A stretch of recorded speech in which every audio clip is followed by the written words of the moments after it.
The Banker's Daughter by Evelyn Merrick. The Winchester rifle cracked through the morning air, and Charlotte Fairmont lowered the weapon with satisfaction as the tin can sailed off the fence post. Her father would have apoplexy if he knew his precious daughter was practicing her marksmanship behind the carriage house, but Charlotte had long since decided that propriety was a luxury she could ill afford in a place like Copper Ridge, Colorado. Impressive shooting, Miss Fairmont. Charlotte spun around, her dark blue riding skirt swirling about her ankles. A tall man stood in the shadow of the stable, his broad shoulders filling out a worn leather vest, dark hair visible beneath a well-used hat. She recognized him immediately, Jake Morrison, the new sheriff who had arrived in town 3 weeks ago amid much speculation and feminine flutter. Sheriff Morrison. Charlotte lifted her chin, refusing to show embarrassment at being caught in such an unladylike pursuit. I trust you have business with my father. The bank opens in an hour. Jake stepped forward, and Charlotte noticed the easy way he moved, like a man comfortable with himself and his surroundings. His eyes, she observed, were an unusual shade of green, like pine needles in winter sunlight. Actually, I came to speak with you, he said, removing his hat. Your father mentioned you might be willing to help with a delicate matter. Charlotte set the rifle against the fence post, her curiosity piqued despite herself. What sort of delicate matter? There's been talk of trouble brewing with the Cartwright gang. Word is they're planning to hit the bank, and we have reason to believe someone in town is feeding them information. The Cartwrights. Charlotte had heard the name whispered in parlors and discussed in hushed tones at church socials. A band of outlaws who had been terrorizing towns throughout Colorado, robbing banks and stagecoaches with an efficiency that suggested inside knowledge. What does this have to do with me, Sheriff? Jake's expression grew serious. Your father thinks you might be able to help us identify the informant. You know everyone in town, you see things others might miss, and… He paused, his gaze taking in the rifle and the scattered tin cans. You clearly have more skills than most people realize. Charlotte felt a flush of pride at the compliment, though she tried to maintain her composure. What exactly are you proposing? There's a dance next Saturday at the Grange Hall. The whole town will be there, including, we suspect, our informant. We need someone who can observe, listen, and report back anything suspicious. You want me to spy on my own neighbors?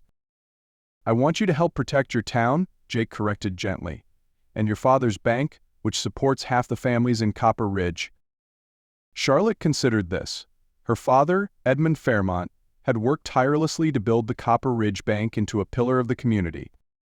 He had arrived in Colorado 5 years ago, a widower with a 16-year-old daughter, determined to make a fresh start after losing his wife to consumption in Boston. The bank had become more than a business, it was the foundation upon which the town's prosperity rested. Very well, she said finally, I'll attend the dance and keep my eyes open. But I have conditions. Jake raised an eyebrow. I'm listening. First, you'll teach me to shoot properly. That rifle belonged to my mother's father, but I've been teaching myself from a book. If there's real danger, I want to be prepared. Agreed. Second, you'll treat me as a partner in this endeavor, not some delicate flower who needs protecting. Jake studied her face, and Charlotte saw something that might have been admiration flicker in his eyes. Also agreed. Anything else? Yes. Charlotte smoothed her skirt, suddenly feeling self-conscious. You'll escort me to the dance. If I'm to observe everyone, I need to be free to move about and speak with people. Having the sheriff as my companion will give me that freedom. For a moment, Jake said nothing, and Charlotte wondered if she had overstepped. Then a slow smile spread across his face, transforming his serious expression into something altogether more appealing. Miss Fairmont, it would be my honor. The following afternoon, Charlotte found herself behind the bank with Jake, learning the finer points of marksmanship. The sheriff proved to be a patient teacher, adjusting her stance and showing her how to properly sight the target. Breathe in, hold it, squeeze the trigger gently, he instructed, standing close enough that Charlotte could smell the faint scent of leather and soap that seemed to cling to him. She fired, and this time her shot struck dead center. Excellent, Jake said, and Charlotte felt a warmth that had nothing to do with the afternoon sun. You're a natural. My father would disagree, Charlotte said, reloading the rifle with practiced movements. He believes women should confine themselves to needlework and household management. And what do you believe? Charlotte considered the question. I believe women are capable of far more than society allows. I can manage the bank's books as well as any man, I can shoot straighter than most, and I can think for myself. But I'm expected to smile prettily and wait for some gentleman to offer me marriage and a life of genteel boredom." Jake was quiet for a moment. "Is that what you want? Marriage and genteel boredom?" "Someday, perhaps, but only to a man who would value my mind as much as my ability to pour tea properly." She glanced at him sideways. "What about you, Sheriff? Surely the ladies of Copper Ridge have been lining up to make your acquaintance." Jake laughed, a rich sound that made Charlotte's pulse quicken inexplicably. "A few have been persistent, but I'm not looking for a woman who wants to domesticate me. I've seen too much of the world to settle for a conventional life." "What have you seen?" "I was a Pinkerton detective before I came here," Jake said, checking his own weapon with automatic precision. "Chased outlaws from California to Texas, saw the worst and best of humanity. After a while, a man starts to crave something simpler." "Is that why you became a sheriff in a small Colorado town?" "Partly." Jake's expression grew distant. "I also had reasons to want a fresh start." Charlotte sensed there was more to the story, but something in his tone suggested this was not the time to press for details. Instead, she raised the rifle again and took aim at another target. Over the next few days, their shooting lessons became the highlight of Charlotte's day. Jake proved to be excellent company, intelligent, well-read, and possessed of a dry sense of humor that matched her own. He treated her as an equal, asking for her opinions and listening thoughtfully to her responses. Charlotte found herself looking forward to their meetings with an anticipation that both thrilled and concerned her. She had never met a man who seemed to appreciate her unconventional interests and independent spirit. Most of the eligible bachelors in Copper Ridge were either intimidated by her education or determined to cure her of what they saw as unfortunate masculine tendencies. But Jake Morrison was different. When she demonstrated her ability to calculate interest rates in her head, he looked impressed rather than disturbed. When she mentioned her extensive reading on topics ranging from astronomy to political economy, he engaged her in thoughtful discussion rather than changing the subject to more appropriate feminine concerns. "You're not what I expected," she told him on Thursday afternoon as they cleaned their weapons after practice. "What did you expect?" "Someone more conventional, I suppose. Most men in law enforcement seem to have very definite ideas about a woman's proper place." Jake looked up from oiling his revolver. "My mother ran a boarding house in San Francisco after my father died. She had to be tough to survive, and she raised me to respect strength wherever I found it. Gender never seemed particularly relevant to character." "Your mother sounds like a remarkable woman." "She was." Jake's voice carried a note of sadness. "She died 2 years ago. Influenza." "I'm sorry." Charlotte touched his arm gently. "I lost my mother when I was 15. Consumption. The doctor said the climate here might help my father's grief, but I think some wounds never truly heal." Jake covered her hand with his own, and Charlotte felt a jolt of awareness at the contact. His hands were strong and calloused from years of hard work, but his touch was infinitely gentle. "No," he said quietly. "They don't, but we learn to carry the pain differently." They stood there for a moment, connected by shared loss and understanding, until Charlotte became aware of how improper the situation might appear to any observer. She stepped back, though she immediately missed the warmth of his touch. "We should prepare for Saturday," she said, her voice slightly unsteady. "Have you given more thought to who might be working with the Cartwrights?" Jake nodded, though his eyes remained fixed on her face. "I have a few suspects. Thomas Welch at the telegraph office would have access to information about bank shipments. Marcus Reed runs the stage line and knows everyone's travel plans. And there's Samuel Norton, he's been having financial difficulties with his ranch." Charlotte frowned. "I've known all 3 men for years. It's difficult to imagine any of them betraying the town." "Sometimes desperation makes people do things they never thought possible," Jake said. "We'll watch them carefully on Saturday night." Saturday evening arrived with the crisp clarity of late October. Charlotte dressed with unusual care, selecting a gown of deep emerald silk that complemented her dark hair and brought out the blue in her eyes. She had purchased the dress in Denver 6 months ago but had never found an occasion worthy of it. Tonight seemed appropriate. When Jake arrived to escort her, Charlotte was gratified to see his eyes widen with appreciation. "Miss Fairmont," he said, offering his arm, "you look lovely." "Thank you, Sheriff. You clean up rather well yourself."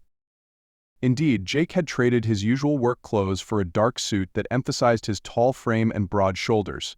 His hair was neatly combed, and he had shaved, revealing the strong line of his jaw. Charlotte found herself having to make a conscious effort not to stare. The Grange Hall was already crowded when they arrived, with most of the town's population gathered for the monthly dance.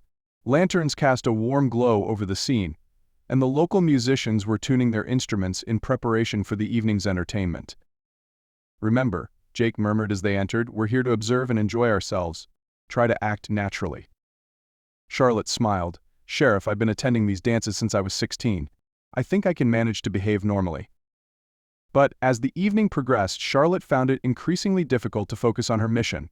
Jake proved to be an excellent dancer, leading her through waltz after waltz with surprising grace for such a large man. Other couples swirled around them, but Charlotte was acutely aware only of the man holding her, the warmth of his hand on her waist, the way he looked at her as if she were the only woman in the room. "You're supposed to be watching for suspicious behavior," Jake reminded her during a brief pause between dances.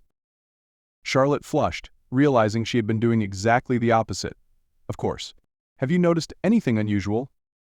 "Thomas Welch left for nearly 20 minutes earlier this evening. Said he needed to check on a message at the telegraph office, but that seems unlikely on a Saturday night." Charlotte followed Jake's gaze to where Thomas stood near the refreshment table, deep in conversation with Marcus Reed. Both men looked tense, she realized, quite different from their usual jovial demeanor at social gatherings.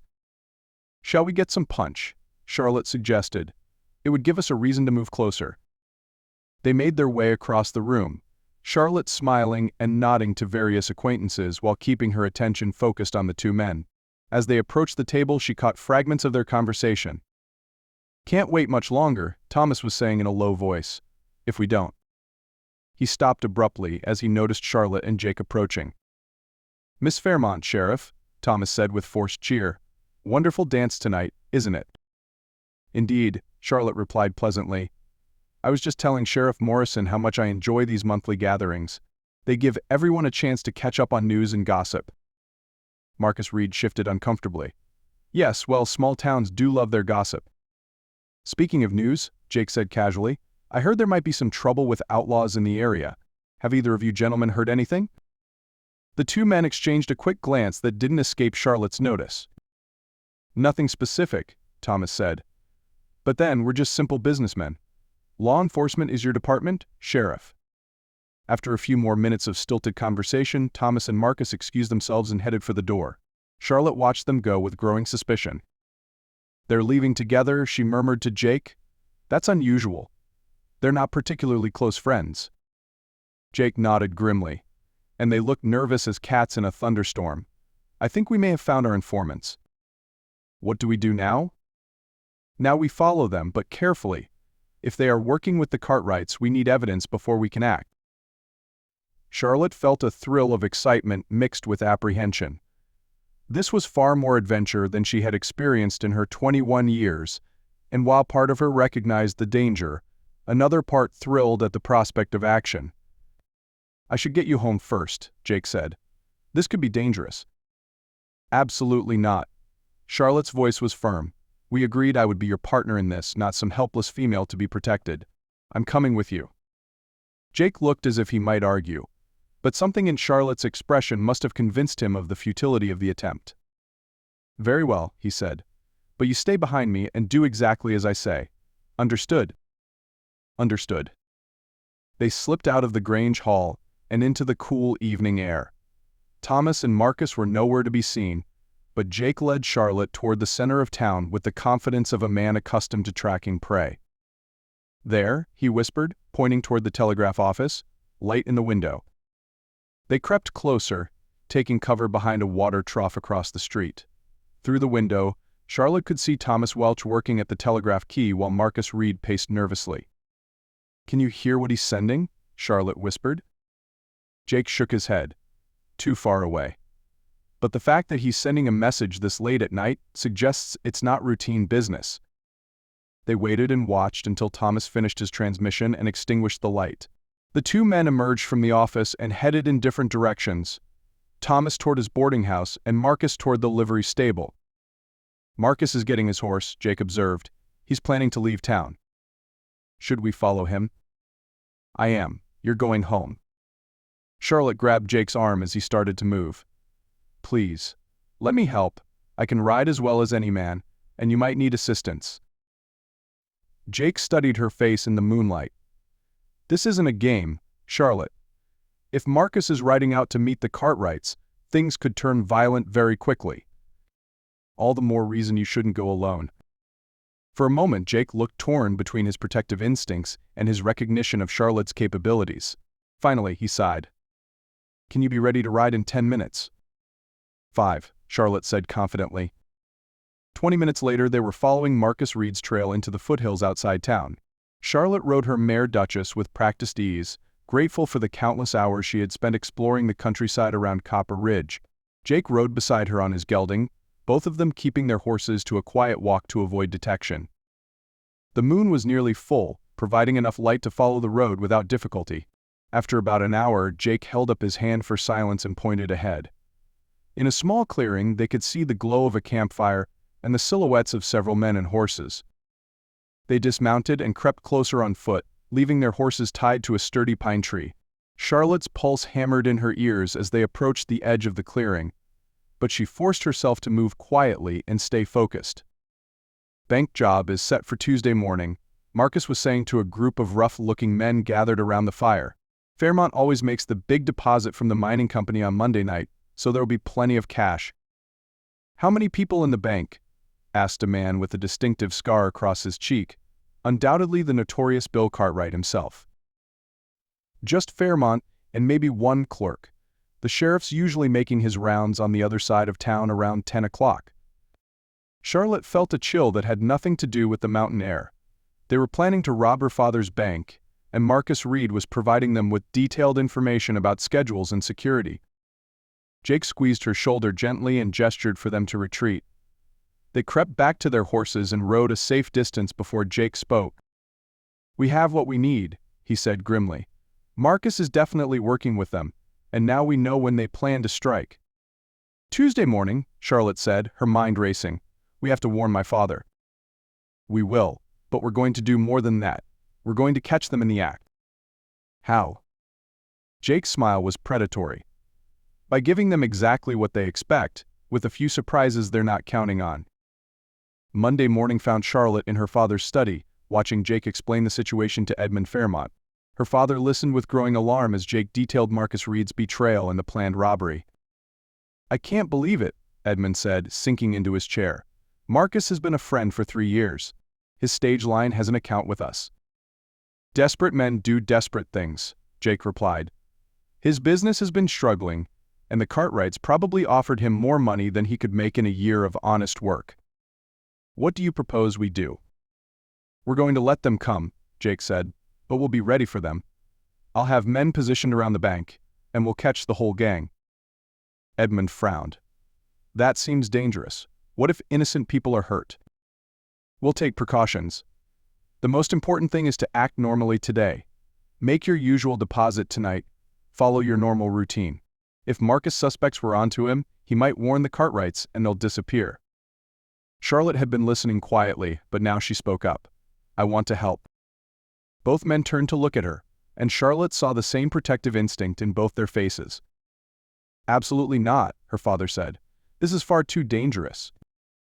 Charlotte, Jake said gently, you've already done more than enough. You helped us identify the threat and gather evidence. Now let us handle the rest. You'll need someone inside the bank, Charlotte insisted. Someone who belongs there and won't arouse suspicion. I work there every day, my presence won't seem unusual. You work there, Jake looked surprised. Edmund sighed. Charlotte has been helping with the books for the past 2 years. She has a remarkable head for figures, and, well, I enjoy having her company. All the more reason she shouldn't be there tomorrow, Jake said firmly, if shooting starts. Then I'll be glad I taught it to handle a rifle, Charlotte interrupted. Jake, you said yourself that I'm a natural shot. And I know every inch of that bank, every place to take cover, every back entrance and exit. You need me. Jake and Edmund exchanged a long look, and Charlotte could see the internal struggle playing out on both their faces. She's right about knowing the bank, Edmund said reluctantly. And she is an excellent shot. But Charlotte, darling, if anything happened to you, "Nothing will happen to me," Charlotte said with more confidence than she felt. "We'll be prepared, we'll have the advantage of surprise, and we'll end this threat to our town." Finally, Jake nodded slowly. "Very well. But you follow my orders exactly, no matter what happens. Agreed?" "Agreed." Tuesday morning dawned clear and cold. Charlotte arrived at the bank at her usual time, trying to appear calm and normal despite the rifle hidden beneath her long coat and the knowledge that armed outlaws would soon attempt to rob them. Jake had positioned 2 of his deputies in buildings across the street, with orders to wait for his signal before acting. He himself was concealed in the bank's back room, with a clear view of the main floor through a partially open door. Charlotte sat at her usual desk, working on the monthly accounts as if it were any other day. Her father paced nervously behind the counter, and she could see the perspiration on his brow, despite the cool morning air. At exactly 10 o'clock, Charlotte heard the sound of horses approaching. Her pulse quickened, but she forced herself to continue working as the bank door opened and 3 men entered. Bill Cartwright was instantly recognizable from his scarred face, and Charlotte felt a chill as she met his cold eyes. The other 2 men flanked him, their hands resting meaningfully on their gun belts. "Good morning, gentlemen," Edmund said with admirable calm. "How may I help you?" "We're here to make a withdrawal," Cartwright said with a cruel smile. "A large one. I suggest you open that safe and fill this bag." He tossed a canvas sack onto the counter. "I'm afraid I can't do that without proper authorization," Edmund replied. Cartwright drew his gun. "This is all the authorization I need." Charlotte tensed, her hand moving slowly toward the rifle beside her desk. She could see Jake in her peripheral vision, waiting for the right moment to act. "Now see here," Edmund said, moving toward the safe. "There's no need for violence. I'll give you what you want." "That's more like it," Cartwright said. "And you, miss," he added, turning toward Charlotte. "Come over here where I can see you." Charlotte stood slowly, using the movement to palm the small derringer she kept in her desk drawer, a precaution Jake had suggested. As she walked toward the counter, she caught Jake's eye and gave an almost imperceptible nod. Edmund opened the safe and began removing bundles of currency. Charlotte positioned herself where she could see all 3 outlaws clearly. "Hurry up, old man," one of Cartwright's companions said impatiently. "We don't have all day." It was then that Charlotte noticed Marcus Reed through the window, holding their horses and watching the street nervously. 4 men total, just as Jake had expected. Edmund finished loading the money into the bag and set it on the counter. "There. Take it and go." Cartwright hefted the bag with satisfaction. "Much obliged. Now, we can't have you raising an alarm too quickly, so I'm afraid we'll need to tie you up." Charlotte saw Jake tense behind the door. This was it. "I don't think that will be necessary," Jake said, stepping into the room with his gun drawn. "Drop your weapons." The outlaws spun around in surprise, but they were experienced gunfighters and their reflexes were quick. The bank erupted into chaos as guns were drawn and shots fired. Charlotte jumped behind the counter as bullets flew overhead. She heard her father cry out and saw him stumble, clutching his shoulder. Rage flooded through her as she rose up and fired the derringer at the outlaw nearest to her father. The man yelped and dropped his gun, clutching his wounded arm. Jake was engaged in a fierce gunfight with Cartwright, both men using the bank's furniture for cover. The 3rd outlaw was trying to reach the door when Charlotte's rifle cracked, and he went down with a cry of pain. "Behind you," Charlotte shouted as she saw Cartwright trying to circle around Jake's position. Jake spun and fired, and Cartwright collapsed with a scream of pain and rage. Within moments, the gunfight was over, and Jake's deputies were rushing in to secure the scene. Charlotte ran to her father, who was sitting against the wall holding his wounded shoulder. "Papa, are you all right?" "Just a scratch, my dear," Edmund said with a weak smile. "Though I suspect I'll have an impressive scar to show for it." Jake appeared at Charlotte's side, his face grim with concern. "How bad is it?" "The bullet went clean through," Charlotte said, examining the wound with surprising calm. "He'll need a doctor, but he should be fine." Jake nodded with relief, then looked at Charlotte with something that might have been awe. "That was some fine shooting. You probably saved both our lives." Charlotte felt a flush of pride, followed immediately by the realization of what they had just survived. "Is it over?" "It's over," Jake confirmed. "We got all 4 of them, including Marcus. The town is safe." 3 weeks later, Charlotte found herself once again behind the carriage house with Jake. But this time they weren't practicing their marksmanship. Instead, they were simply enjoying each other's company in the crisp November afternoon. The events at the bank had made Charlotte something of a local celebrity, much to her embarrassment. The story of the banker's daughter who helped capture the notorious Cartwright gang had spread throughout Colorado, and she had received several marriage proposals from men she had never met. "Another letter from an admirer?" Jake asked, noting the envelope in her hand. "A cattle rancher from Denver," Charlotte said with amusement. "He says he's looking for a wife with grit and determination and believes I would be perfect for frontier life." Jake's expression darkened. "Are you considering it?" "Hardly. I've never met the man, and I suspect his idea of an ideal wife is someone who can shoot rustlers while serving him dinner." Charlotte looked at Jake seriously. "Besides, I've discovered that I have very specific requirements for a husband." "Such as?"